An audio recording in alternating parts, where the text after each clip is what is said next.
Mummy చేసిన chicken biryani super అబ్బా. Hi, hello everyone, welcome back to Raji home style. ఈరోజు రాజీ home స్టైల్లో chicken biryani recipe preparation video అండి. Simple ప్రాసెస్లో ఇంట్లోనే ఈజీగా 10 to 15 మినిట్స్లో చికెన్ బిర్యానీని ఎలా చేసుకోవాలో ఈరోజు ఈ వీడియోలో చూసేద్దాము. చికెన్ బిర్యానీ చాలా డిఫరెంట్ టైప్లో చేయొచ్చండి. దమ్ పట్టించి లేయర్ వైజ్గా కుండ బిర్యానీ లాగా, అలాగే హైదరాబాదీ స్టైల్లో ఇలా డిఫరెంట్ వేలో చేయొచ్చు. బట్ నా స్టైల్లో చికెన్ బిర్యానీని ఎలా చేయాలో ఈరోజు ఈ వీడియోలో చూసేద్దాం. ఫస్ట్ ఆఫ్ ఆల్ శుభ్రంగా కడిగేసిన చికెన్ తీసుకోవాలి. నేనైతే ఇక్కడ ఆచి బిర్యానీ మసాలా తీసుకున్నాను. బిర్యానీ స్పైసెస్ని అలాగే కట్ చేసిన టమాటా, పచ్చిమిర్చి, ఉల్లిగడ్డను కూడా తీసుకున్నానండి.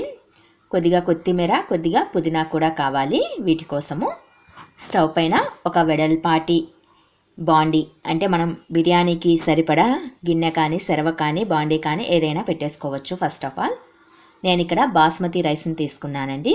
దీన్ని ఒక అరగంట ముందు నానబెట్టేసుకోవాలి. రైస్ని శుభ్రంగా కడిగేసి స్టవ్ పైన చెప్పాను కదా వెడల్పాటి బాండీ పెట్టుకోవాలని, నేను వెడల్పాటి గిన్నెను పెట్టానండి.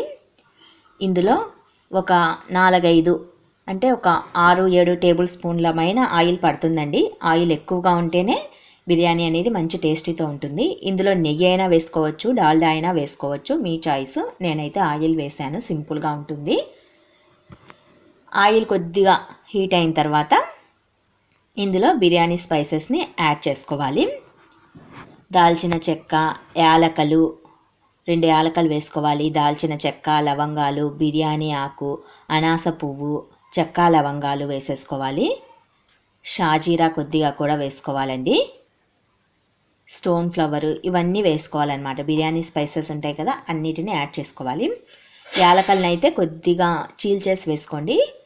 అలాగే వేస్తే కనుక ఆ ఫ్లేవర్ అనేది బిర్యానీకి తగలదు. సో కొద్దిగా చేత్తో ఇలా తుంచేసి కానీ, నలక్కొట్టి కానీ వేసేసుకోవాలి. ఇందులోనే కట్ చేసి పెట్టి ఉంచుకున్న పచ్చిమిర్చి ముక్కల్ని, టమాటా ముక్కల్ని, అలాగే ఆనియన్స్ని కూడా వేసేసుకోవాలి. వీటిని అటు ఇటు కదుపుతూ కొద్దిగా వేగనివ్వాలి. ఇందులోనే కట్ చేసిన పుదీనా ఆకుల్ని, కట్ చేసుకున్న కొత్తిమీరని కూడా వేసేసుకోవచ్చండి. శుభ్రంగా కడిగేసిన చికెన్ని కూడా వేసేసుకోవాలి. చికెన్ని 2-3 సార్లు శుభ్రంగా కడిగేసి ఫ్రిడ్జ్లో పెట్టుకోండి. ఫ్రిడ్జ్లో పెట్టుకోవటం వల్ల ముక్క అనేది మనకు వేగుతున్న కొద్దికి మెత్తగా వస్తుంది. చికెన్ బిర్యానీని 3 టైప్స్లో చేసుకోవచ్చండి. అంటే 2-3 డిఫరెంట్ టైప్స్లో చేసుకోవచ్చు. నేను ఆల్రెడీ 2-3 డిఫరెంట్ టైప్స్లో చేశాను. లేయర్ వైజ్ చేశాను, దమ్ పట్టించి చేశాను, అలాగే హైదరాబాదీ స్టైల్లో కూడా చేశాను. టిష్యూ పేపర్తో దమ్ ఎలా పట్టించి చేసుకోవాలి, ఇలా డిఫరెంట్ టైప్స్లో నేను చికెన్ బిర్యానీని ఆల్రెడీ మునుపటి వీడియోలలో చేసి ఉంచానండి. ఆ వీడియో లింకులను డిస్క్రిప్షన్లో ఇస్తాను. ఏ రకంగా చేసుకున్నా కూడా మంచి టేస్ట్ అనేది రావాలి. హైదరాబాదీ స్టైల్లో చేసిన, లేయర్ వైజ్ చేసిన, దమ్ పట్టించి చేసిన, టిష్యూ పేపర్ యూస్ చేసి దమ్ పట్టించి చేసిన, ఎలా చేసినా బిర్యానీ అనేది మంచి టేస్టీతో ఉండాలి. ఇప్పుడు నేనైతే సింపుల్ ప్రాసెస్లో జస్ట్ 10 to 15 మినిట్స్లో ఈజీ ప్రాసెస్లో ఒక 4-5 మెంబర్స్కి బిర్యానీని ఎలా చేసుకోవాలి, ఇంట్లోనే ఎలా చేసుకోవాలో ఈరోజు ఈ వీడియోలో చూపిస్తున్నానండి. చికెన్ వేసిన తర్వాత చికెన్కి సరిపడా సాల్ట్ వేసుకోవాలి. కొద్దిగా నిమ్మ జ్యూస్ 1/2 దబ్బ అయితే సరిపోతుంది. ఇందులోనే కొద్దిగా పెరుగును కూడా వేసేసుకోవాలి. నిమ్మకాయలో ఏవైనా గింజలు ఉంటే తీసేయండి, బిర్యానీ చేదొస్తుంది. ఇందులోనే కొద్దిగా పెరుగు కూడా వేసుకోవాలి. ఇందులోనే ఆచి బిర్యానీ మసాలా ప్యాకెట్ని వేస్తున్నానండి నేను. అల్లం వెల్లుల్లి పేస్ట్ని కూడా వేస్తున్నాను. ఒకవేళ మీరు ఆచి బిర్యానీ మసాలా ప్యాకెట్ యూస్ చేయకపోతే కొద్దిగా బిర్యానీ మసాలా, అలాగే కొద్దిగా చిల్లీ పౌడరు, కొద్దిగా ధనియా పౌడర్ కూడా వేసేసుకోవచ్చు. కొద్దిగా మిరియం పొడి కూడా వేసుకోవచ్చండి. ఫస్ట్లో స్పైసెస్లో మిరియాలు వేసింటే అవసరం లేదు.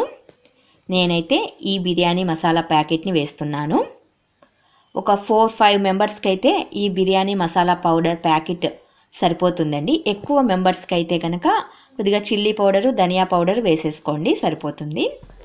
అన్నీ వేసిన తర్వాత చక్కగా ఒకసారి కలియదిప్పేసేసి స్టవ్ని పూర్తిగా మీడియం ఫ్లేమ్లో ఉంచేసి మూత పెట్టేసేసి ఒక 5 to 6 మినిట్స్, అంటే చికెన్ ముక్క అనేది చక్కగా మెత్తబడేంత వరకు మనం బాయిల్ చేసుకోవాలండి. మీడియం ఫ్లేమ్లో ఉంటేనే ఇది చక్కగా బాయిల్ అవుతుంది.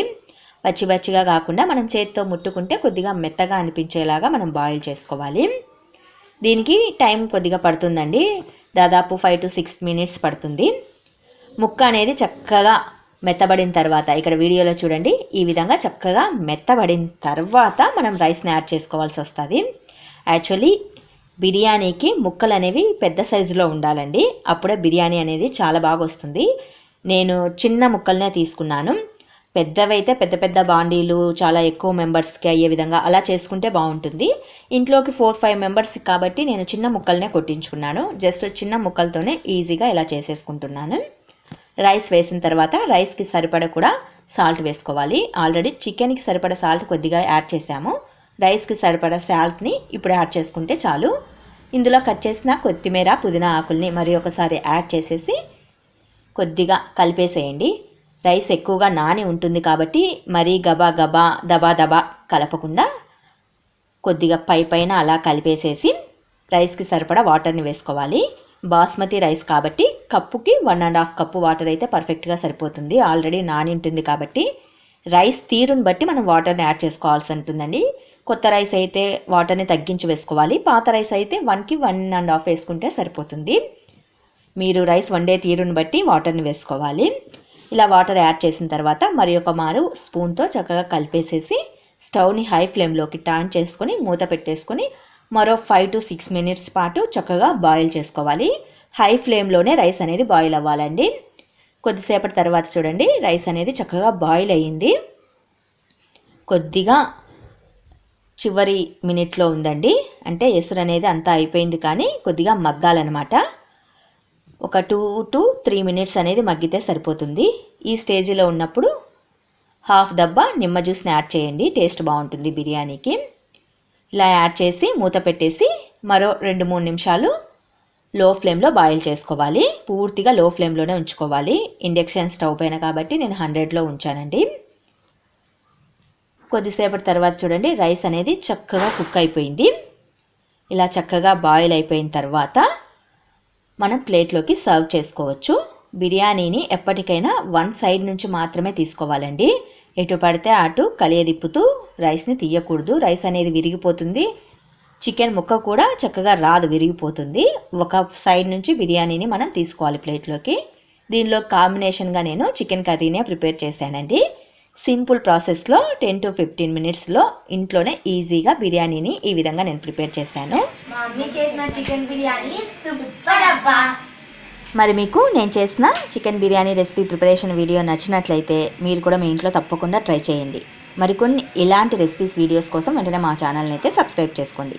Please support my channel. ఈ వీడియో చూసినందుకు థ్యాంక్స్ ఫర్ ఎవ్రీవన్.